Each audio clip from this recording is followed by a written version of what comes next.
tardes, amigas y amigos, y bienvenidos a Barra de Mujeres.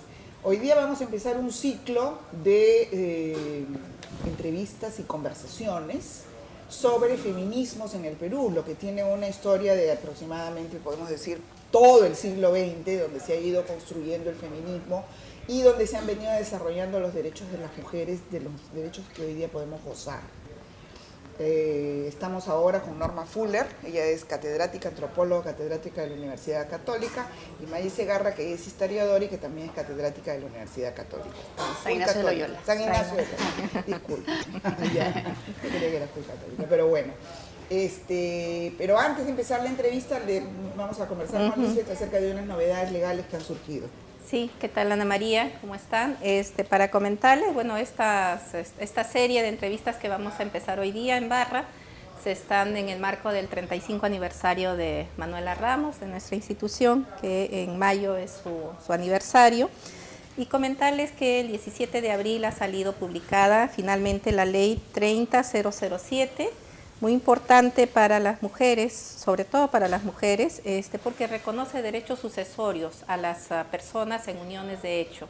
Esto quiere decir que finalmente también se consolida esta parte de patrimonial, el ámbito patrimonial para las personas en uniones de hecho que ya estaban reconocidas con derechos similares a los del matrimonio, pero faltaba esta parte de las sucesiones. Entonces, el desarrollo constitucional, ¿no? Porque ya la Constitución le da valor legal. Entonces, la pareja cualquiera de la pareja que sobrevive en unión de hecho, que sobrevive a la persona que fallece, tiene también la calidad de heredero o heredera forzosa, ¿no? Ahora tienen que hacer una serie de requisitos, tiene que estar registrada esa unión en el registro personal, que eso va a generar un poco de dificultades administrativas, seguramente sobre todo en poblaciones rurales, ¿no? Habrá que ver cómo se agiliza esa parte para que efectivamente las personas en esta situación puedan acceder también a este derecho. Y el problema es que la gente no vive pensando en cómo demostrar la situación en la que está viviendo. Entonces una mujer que es conviviente no está pensando que un día va a necesitar una prueba, entonces no guardan facturas, no guardan recibos. No, y hay que hacer la formalidad y hay para que hacer todo eso, consejo a todas las personas que notarialmente o tengan una judicialmente, ¿no? Sí, primero guarden sus documentos que son la prueba de la convivencia. Entonces, pero ahí está la ley, ya finalmente, ¿no? Derechos sucesorios para las personas ahora vendrá la trampa. 8 convivientes.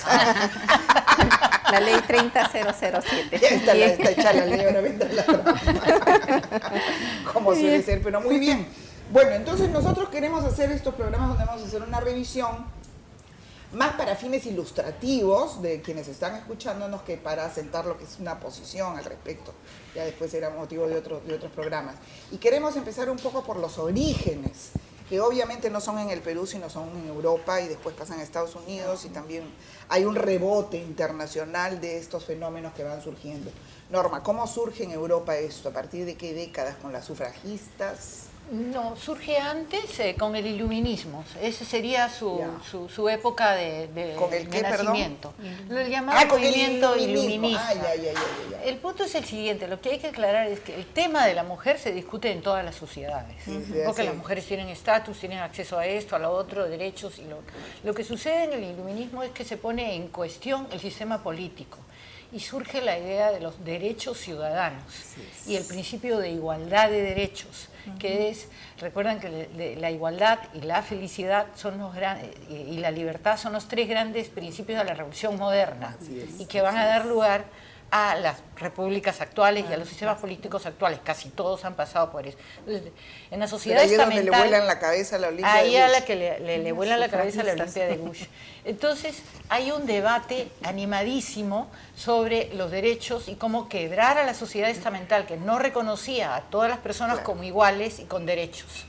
Y el principio de ciudadanía.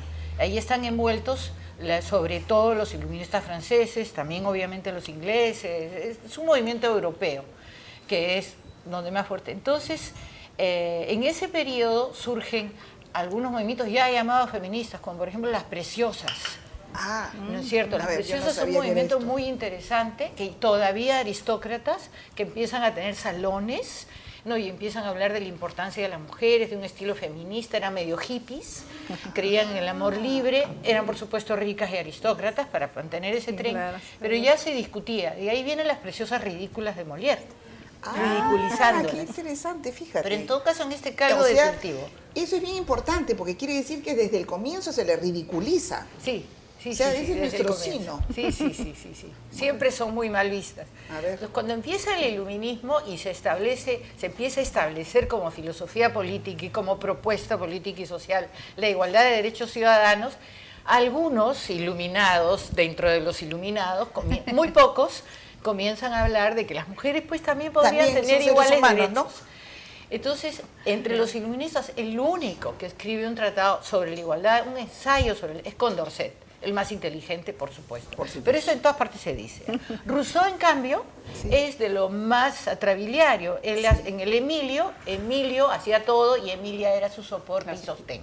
Claro. Digamos, ¿no? Y cosía y bordaba y tenía hijos. Sí, entonces, pero sí está Condorcet y sí la famosa Olimpia de Gouges.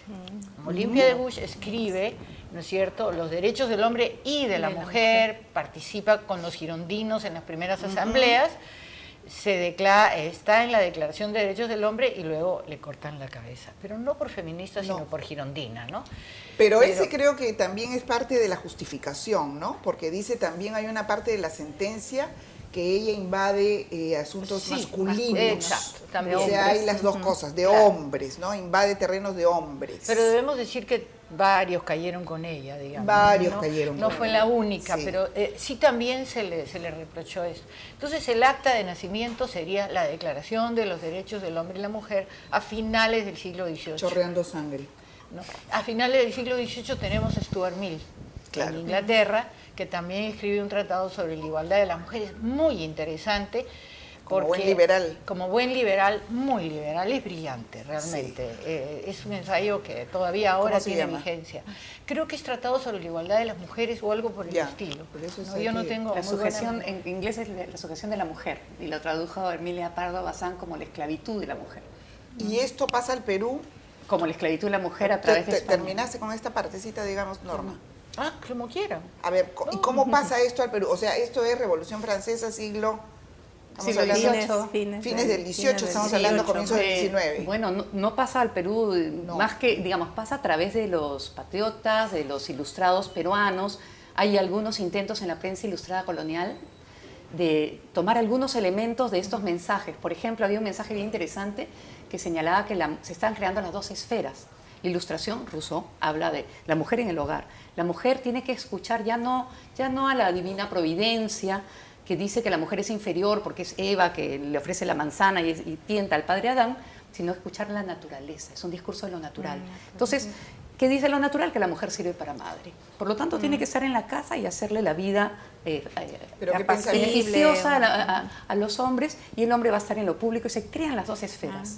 Recién a fines del 18 se crean las dos esferas, y llega acá la idea de que la mujer trate de hacer eso, hay resistencia. Yo pensaba que las dos esferas se fortalecen probablemente con la revolución industrial. Surgen con la ilustración.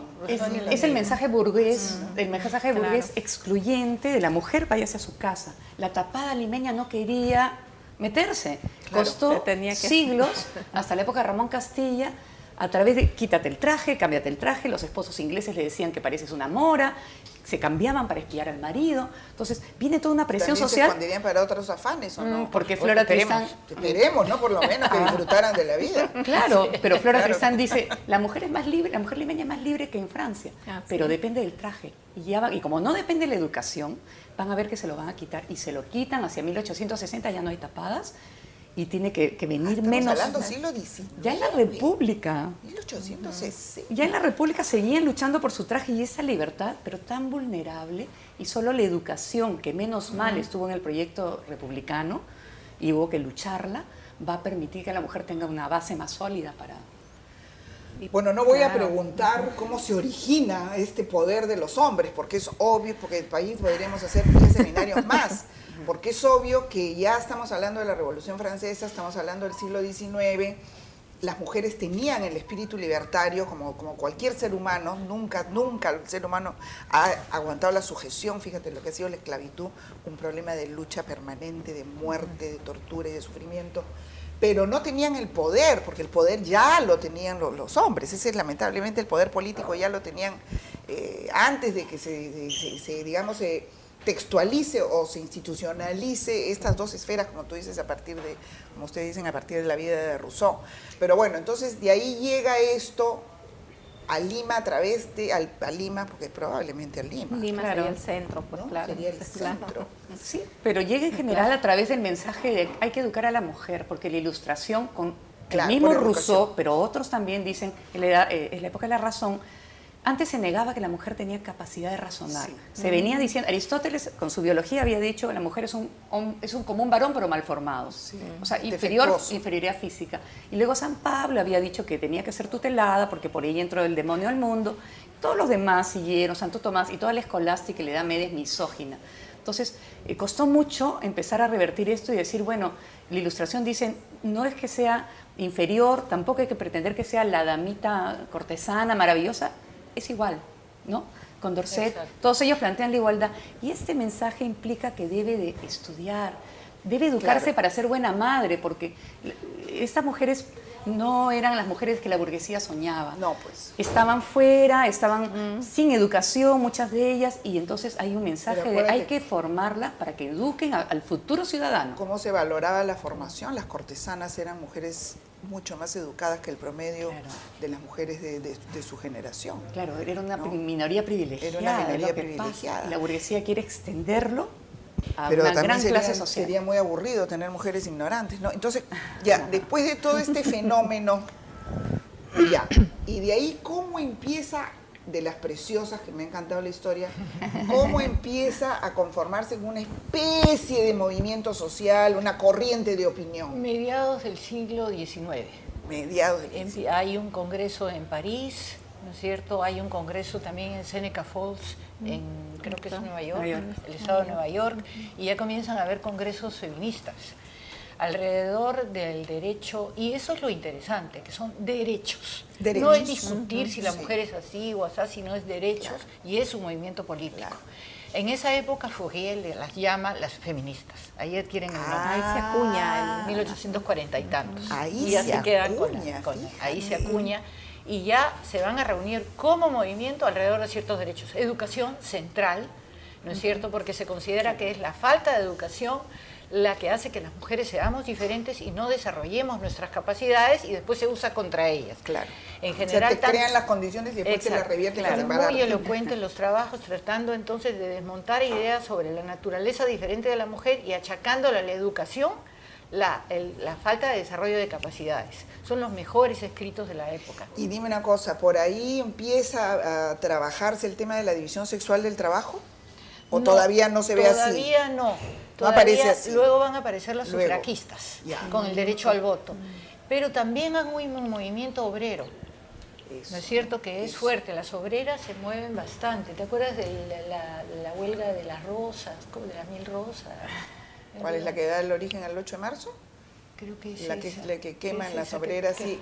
El claro. movimiento obrero tiene mucha importancia porque estaban en el mundo público, Sí, claro. las mujeres, y porque reclamaban las jornadas reducidas. La jornada reducida. Que no era ni siquiera la jornada de 8 horas. Era bajar de 16 a 12, después de 12 a 10 y después viene la de 8, ¿no? A mí me parece al comentar algo bien importante, la Ilustración con esta contradicción que le dice a la mujer, quédate en la casa, y al mismo tiempo declaración del hombre, el derecho del hombre y del ciudadano. Entonces la mujer veía y decía, ¿estamos incluidas o no, verdad? Entonces empiezan a reclamar para la mujer y otros grupos vulnerables. Es un primer momento en que la mujer se asocia a las abolicionistas en Estados Unidos y lucha por las mujeres y los hombres Lucharon esclavos. mucho. Y en el por Perú, los esclavos también. en la Fueron Perú, abolicionistas. son abolicionistas. Por ejemplo, esta Elizabeth Cady Stanton es un movimiento abolicionista y de mujeres. Y acá María Jesús Alvarado, Dora Mayer están en la pro indígena. Así es. O sea que esa primera vinculación de las mujeres feministas, digamos, con estas causas de otros grupos excluidos así es. y Es que- obreros, por supuesto, es que tiene es lógica, de porque cajón. es un movimiento libertario. Y como movimiento libertario, Emancipación, de derechos. no puedes aceptar la esclavitud, ni ningún tipo de esclavitud. Es que todos tienen la misma lógica, no aceptar la desigualdad. Así es. Claro. Libertad e igualdad. En términos de raza, en términos de género, en términos de etnicidad, de opción sexual, no aceptar. Los seres humanos tienen los mismos derechos ciudadanos. Y en esa lógica van entrando todos. En esa lógica nos mantenemos. Pero ha sido un poco ambiguo, porque, por ejemplo, las mujeres lucharon mucho en Estados Unidos para abolir la esclavitud y después la dejaron en ficha. ¿No es cierto? Claro, gracias. Lucharon mucho por los derechos laborales y sin embargo los sindicatos fueron muy ambivalentes respecto a trabajo igual, salario igual, que recién en los 60 es el frente de lucha. También fueron ambivalentes respecto a apoyarlas en el derecho a voto. A veces sí, a veces no. O sea, no, si bien tienen la misma lógica, no funciona. A veces, por eso es que en los años 60 las mujeres dijeron vamos solas. Claro. No, nada de socialismo. La gran apuesta. La gran apuesta. Sí. Claro, porque los hombres pues están perdiendo un privilegio. O sea, tampoco es que nadie suelta en la historia, nadie suelta los privilegios sin que haya corrido algo de sangre, ¿no? O sea, claro, evidentemente los mismos hombres esclavos, los mismos empiezan hombres a ofrecer resistencia. A tener poder. Y aquí en el Perú, ¿cuáles son las primeras manifestaciones de feminismo, como podríamos decir, que como corriente de pensamiento, grupos, movimientos? Bueno, de la generación de escritoras después de la guerra con Chile, que empiezan un primer momento de reflexión sobre este tema de la falta de educación de la mujer y la inferiorización, ya empiezan a citar autores europeos. Y, por ejemplo, ya Teresa González de Fanning antes de la guerra con Chile está reclamando ¿por qué no se nos prepara para trabajar? ¿Por qué una mujer a los 30 años o la riman con sus parientes o termina de beata limpiando santos? Y está en el mejor momento de su capacidad. O sea, eso de vestir santos viene de ahí, las mandaban al convento. Las mandaban o beatas, devotas de las iglesias. Para poder salir. Sí, pues. O beatas vistas muy mal, ¿no?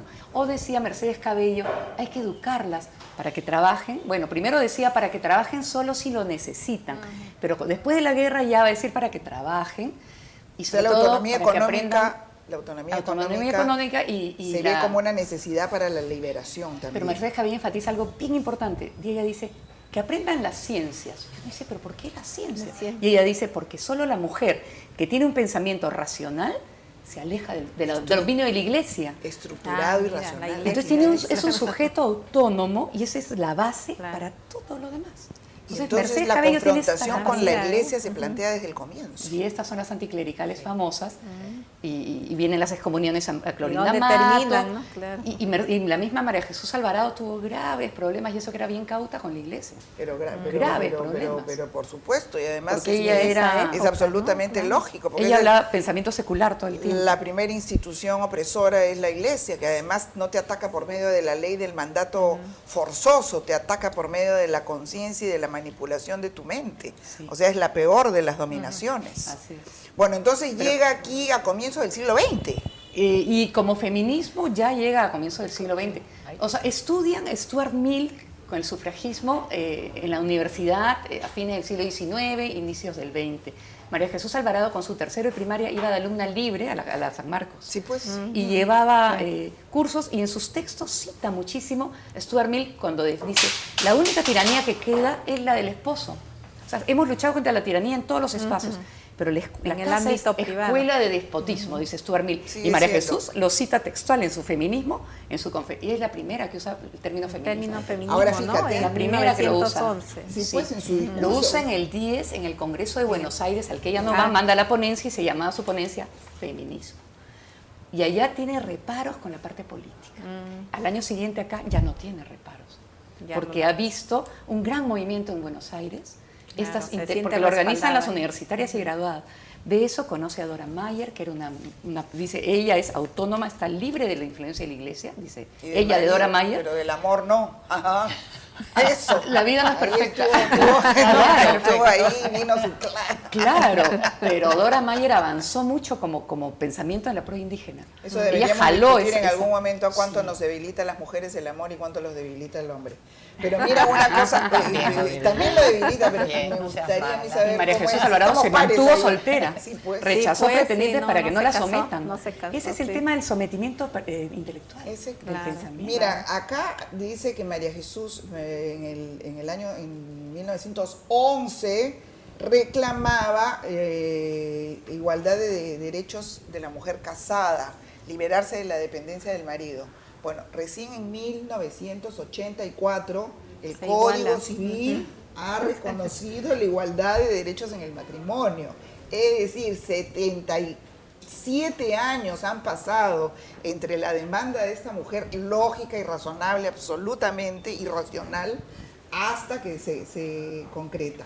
En el año 1924 se dio el Código Penal donde se despenaliza el aborto por terapéutico, cuando peligre la vida de la madre.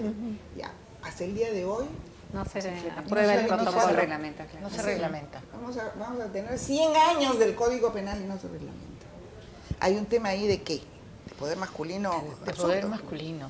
Y de sistemas pues ya muy compenetrados, jalas un hilo y mueves otros. Entonces a nadie le gusta que a nadie le gusta, algún callo mueves, o alguna conciencia, o alguna idea, no se debate, además hay cosas, no sé si se han fijado la resistencia al debate, hay muy poco debate alturado. Sí, muy poco debate alturado, efectivamente. Y las mujeres no hemos sido solidarias, en el caso de María Jesús Alvarado, ella tuvo que... Ella, no, como venía, era una clase, digamos, venía de provincia, pero sus padres habían perdido sus chacras, sus posesiones, su madre hacía hasta costura. Entonces, cuando ella empieza a hablar de feminismo, la reconocen, hay una intelectual, por fin surgió una intelectual, ella está en la Facultad de Letras. Y claro, ella nombra a Condorcet para el tema educativo, ir contra el prejuicio, nombra a Stuart Mill, sus autoridades masculinas, ¿no? Que la respaldan. Ella se legitima y se fortalece, pero son mujeres de la aristocracia de los salones. Ella cuenta en su novela Nuevas Cumbres cómo mientras ella está dando sus clases en un colegito y armando sus conferencias sobre feminismo, está ocurriendo reuniones en donde está el sacerdote o el obispo y le pasan el tecito y la galleta, y entonces van pensando cómo hacemos para desarmar a esta que ¿quién se cree? ¿Quién la ha nombrado representante de las mujeres? ¿De dónde salió? Hay un tema social, la deslegitimación, hay un tema religioso, la representatividad, cosa más absurda y tonta, porque tus ideas no valen por lo que representas, sino por la calidad de tus ideas. Pero esa era la Lima aristocrática de la época. ¿Qué importa? Dominada por la iglesia. También, ¿no? La iglesia. Y tu evolución femenina es un invento dorado de los protestantes. Todo el tiempo le dieron golpes, todo el tiempo. O sea, lo achacaban a los protestantes, sí, que seguramente también eran... Ella le invitaban mucho los protestantes que llegaron en la época de Leguía, que era un hombre de mentalidad más racional, más norteamericana.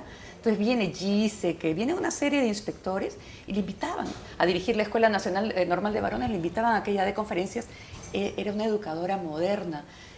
Yo encontré un artículo en que ella cita muy moderna, en el año 13, oye, yo me quedo sorprendida cuando leo la... Pide que por favor donen una bibliografía. Yo tuve que buscar estos franceses positivistas, modernísimos, que todos eran laicos, querían una moral laica, sin sanciones. Eran ideas avanzadas acerca de cómo la pedagogía tenía que dejar al niño en libertad. Era una educadora positivista de avanzada y muy bien formada. Entonces, el pensamiento laico estaba mucho más arraigado. Aya de la Torre, parte del discurso, claro, político. Aya de la Torre no quiere darle el voto a las mujeres porque dice que si votan van a estar más influenciadas por los mensajes que le den los curas en la misa, porque las mujeres son más beatas que los hombres. Sí. Y por eso se niega a darle el voto. Aya de la Torre, ¿quién diría que después Alan García iba a salir con ofrendan el Perú a Sagrado? Sí, rinde homenaje al Señor, y sale con su esto del Señor de los Milagros, agarra el Pero bueno, a ver, ¿qué más? Bueno, en cambio, en el movimiento del voto, la Acción Católica fue en el movimiento activa. Sufragista en del voto acá. En el voto que se dio aquí en los años 50, claro, 55. El movimiento más activo, corrígeme tú, Mari, movimiento cívico, fue la Acción Católica. Sí. Y fueron señoras de la alta burguesía y de la Acción Católica las que hicieron vigilias en Arequipa y delante del Palacio de Gobierno en la época de Leguía para conseguir el voto de las mujeres. Y lo consiguieron. Claro. O sea que era la hija de un... Yo escuché que estaban reunidas en la casa de la hija de un senador y el pasa y le dice, ¿qué estás haciendo, hijita? No, acá que nos parece que el voto se ha dado en todos estos países. Y al día siguiente habló con Odía y salió. Pero siempre hay... Después de una lucha de años. Hay un componente de clase también, ¿no? Porque primeramente tenías que ser ilustrada. De la élite, pues. Bueno, educada. Claro. No, digo, las mujeres que promovían esto tenían todas un componente común de clase porque tenían ciertos... Era también por las condiciones de ese Ahora, claro. la acción católica se mueve por una cuestión cívica, no se tocan ninguno de los puntos centrales, digamos, de la doctrina católica referente a lo que puede ser el derecho al cuerpo, ¿no? Que eso, únicamente el voto. El derecho al voto, igualdad, como tú dices, eran mujeres educadas, que habían ido a universidades en el extranjero probablemente, y entonces querían que el Perú estuviera educación, igualdad, en la onda moderna. En 1950 y en 1860, un siglo antes, en Estados Unidos y en Europa se estaba discutiendo la igualdad y se estaban discutiendo otra cosa. O sea, había un retraso de 90 años con relación al inicio de estos procesos históricos. Y lo dio un dictador.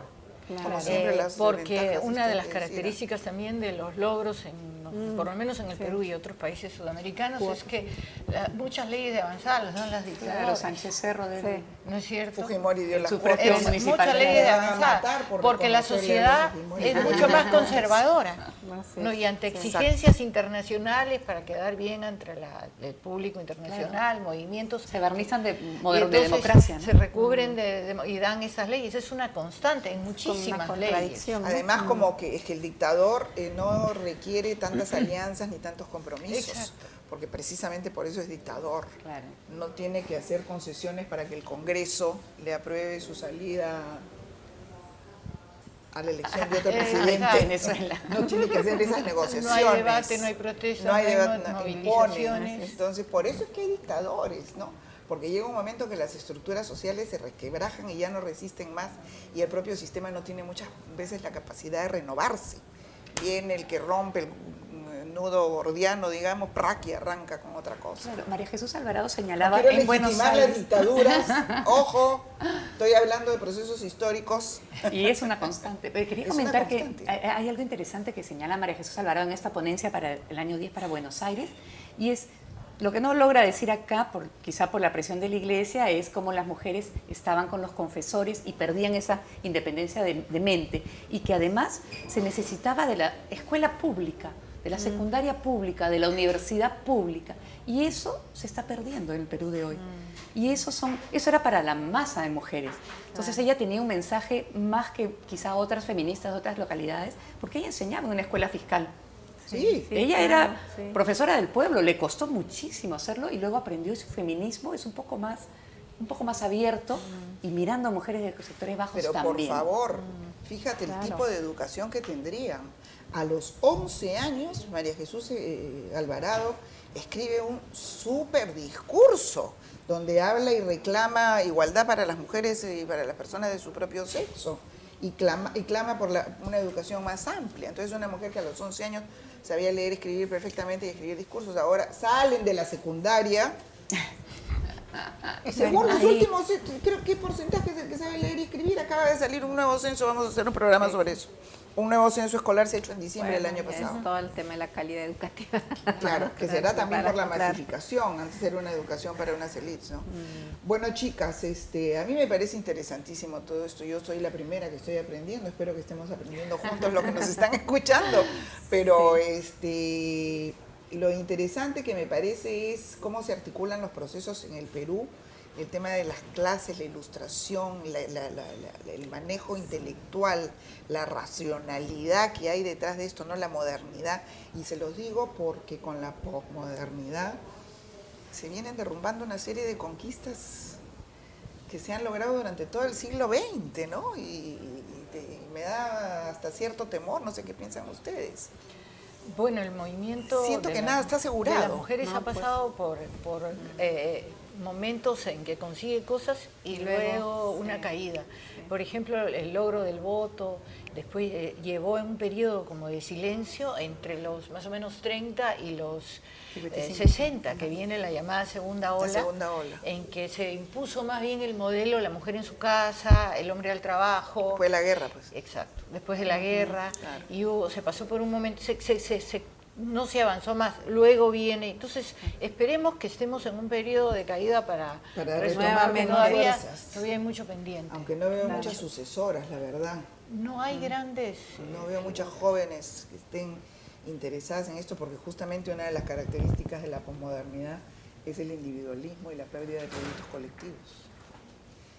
Veremos qué pasa, pero vamos a seguir ilustrándonos acerca del feminismo y los derechos de las mujeres. Y esperemos que les haya resultado interesante esta conversación. ¿Tú qué dices, Liz? Sí, súper interesante, sobre todo con todo en este contexto histórico, ¿no? O sea, que está tan enraizado. Voy a tomar nota de las lecturas para empezar. También de repente podemos hacer una serie de cuadernillos, ¿no? Para recuperar estas lecturas para la gente joven, porque hay una cosa que es un mensaje que sí queremos dar, que la gente joven ha nacido en un mundo de libertad, la gente joven urbana, por lo menos, de Lima, vamos a decir, ciudades medio para grandes, y creen que eso es natural. Sí. Y no siempre ha sido así. Siempre ha sido así. Que el suelo ha estado más o menos parejo. Ya, ¿no? Y no saben, y ahora estamos hablando de movimientos políticos. Los siglos que hay de otra forma. No hemos hablado todavía de las muertes que han habido y de los sacrificios que han costado estas conquistas. Bueno, muy bien, dicho esto, muchas gracias, Norma.